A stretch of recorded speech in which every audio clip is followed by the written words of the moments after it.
Bene data bakundwa b'umwami Yesu Kristo, mwese abakurikira izi nyigisho tubahaye ikaze mu biganiro bya Saveur Divine. Ibi biganiro mu bitegurirwa n'abavugabutumwa bwiza batandukanye, akaba ari umuhamagaro ugendera ku ijambo ry'Imana byanditse mu gitabo cy'ubutumwa bwiza uko bwanditswe na Matayo ibice 24 umurongo wa 14. Kandi ubutumwa bwiza bw'ubwami buzigishwa mu isi yose ngo bube ubuhamya bwo guhamiriza amahanga yose, nibwo imperuka izahera ko ize. Ibi biganiro mubikurikira ku channel ya YouTube yitwa Saveur Divine. Tubifurije kugubwa neza. Imana Data ari nayo So ibaho umugisha.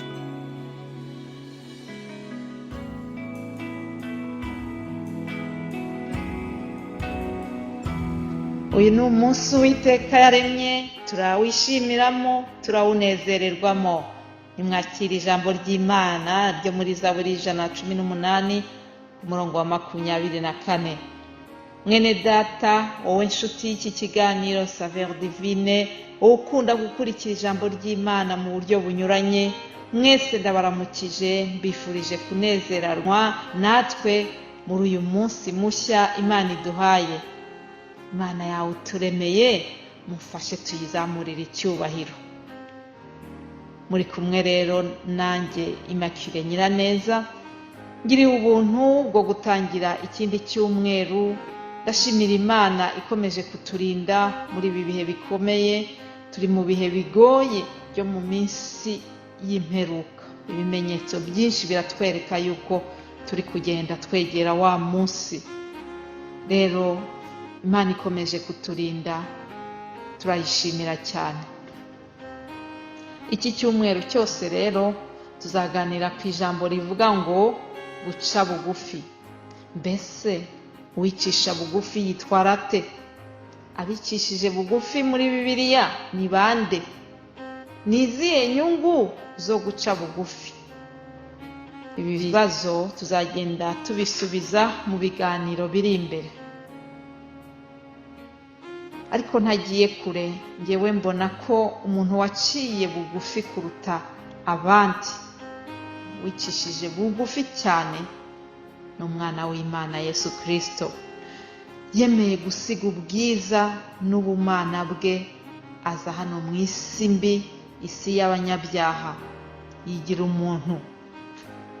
Hari umuhanzi nkunda witwa Israel Mbonyi, mu ndirimbo imwe yararirimbye aravuga ngo ubwiza n'ubumana yabyikuyeho, yemera kubumbura cya gitabo. Haleluya!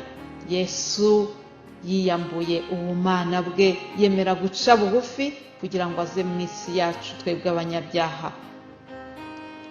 Kuva rero ku ntebe y'ubwami ukaza ahantu hasuzuguritse mu kiraro cy'inka.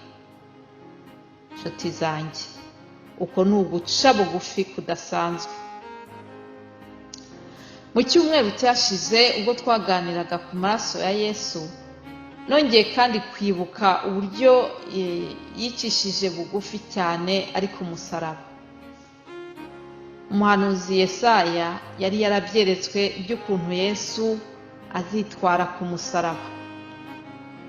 Tubona yuko Yesu ari ku musaraba yicishije bugufi cyane, ngo ntabwo yigeze abumbura akanwa.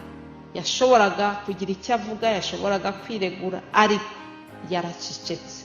Tubisome muri Yesaya 53 umurongo wa 7. Aratubwira ngo yararenganye ariko yicisha bugufi, ntiyabumbura akanwa ke, amera nk'umwana w'intama bajyana kubaga, cyangwa nk'uko intama icecekera imbere y'abayikemura, niko atabumbuye akanwa ke. Yesu nashimwe cyane ngo yicishije bugufi, ntiyabumbura akanwa ke. Hari irindi jambo nanone ritwereka ukuntu Yesu yaciye bugufi. Turacyari ku muhanuzi Yesaya kuko niwe wavuze kuri Yesu cyane, kuko guca bugufi kwa Yesu. Umurongo wa 15 haratubwira ngo nimwumve uko iyo iri hejuru cyane ituye ahahoraho ivuga. Izina ryayo ni uwera, ikavuga iti aho ntuye ni hejuru kandi harera.